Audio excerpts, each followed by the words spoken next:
Hey guys, thanks for watching Signs and Wonders. Welcome back. How's everybody doing? This video is about all the corruption in the world and just the crazy stuff that's been happening in 2020.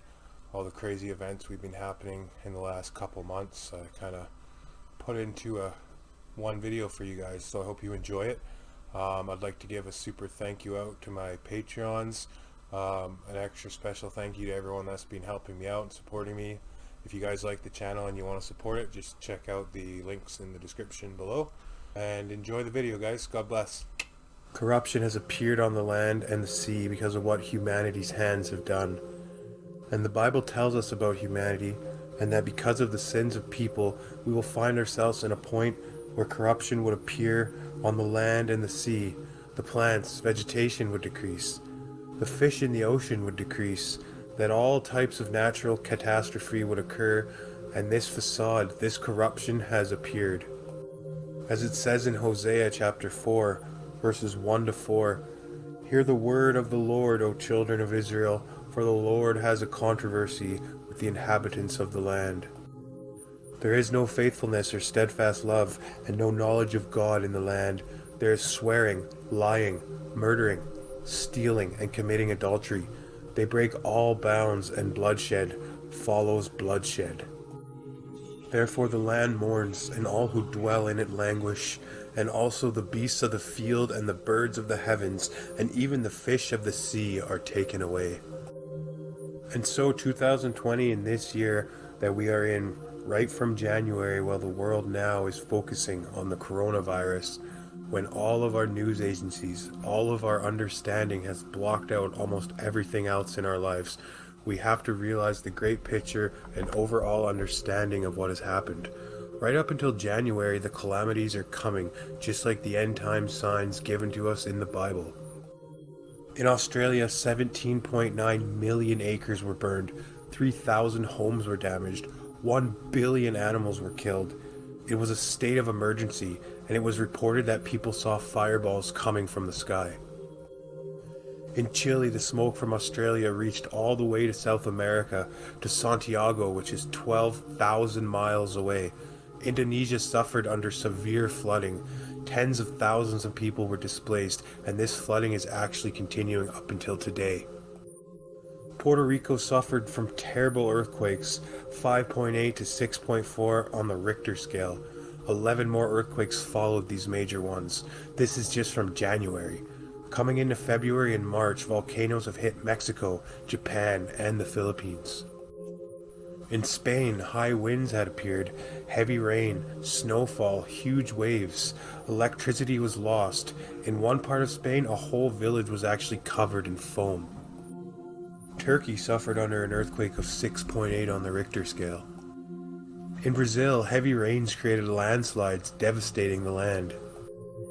In East Africa, one of the worst droughts that has been suffered in decades, and then the locusts. Hundreds and millions of flying insects of locusts.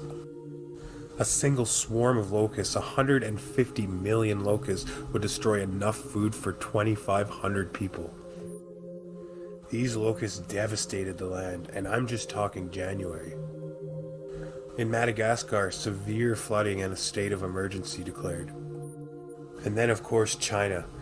The corruption has appeared on the land and the sea because of what we have done, and so as human beings we have put ourselves into this.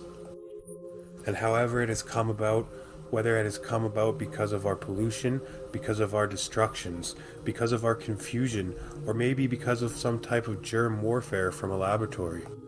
However it has come about, Jesus has allowed this to happen, and we as Christians, we accept the fact that this is now stalking the land.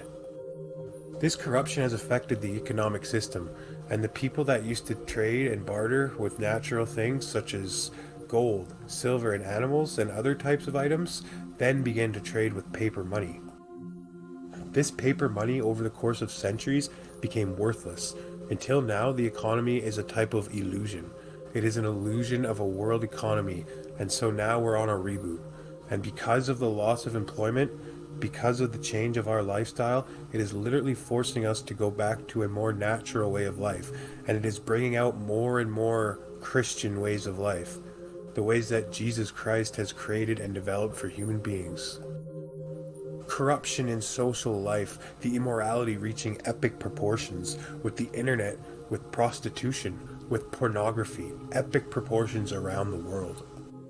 A whole generation growing up with their language changing, their lifestyle changing.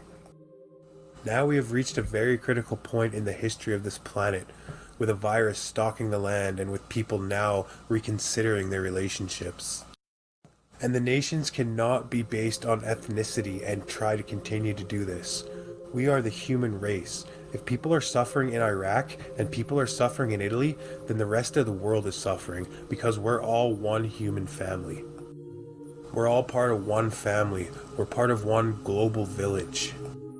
Corruption on a political level, and our leaders should be the most truthful ones, and not the ones who are speaking lies and who are basing what they say on votes or basing what they say under control of the individuals. Corruption in the financial relationships of people in the economy. The small number of rich and the growing number of poor people on the face of the planet Earth. Our relationships have to change, and the governments who have been hoarding money and who have been changing things based upon their understanding of the economy will have to do a reboot. Thanks for watching Signs and Wonders, guys. If you're new here, please subscribe and enable your notifications so you can stay up to date on all the latest videos. God bless you all and your families. Stay safe, and we'll see you on the next video.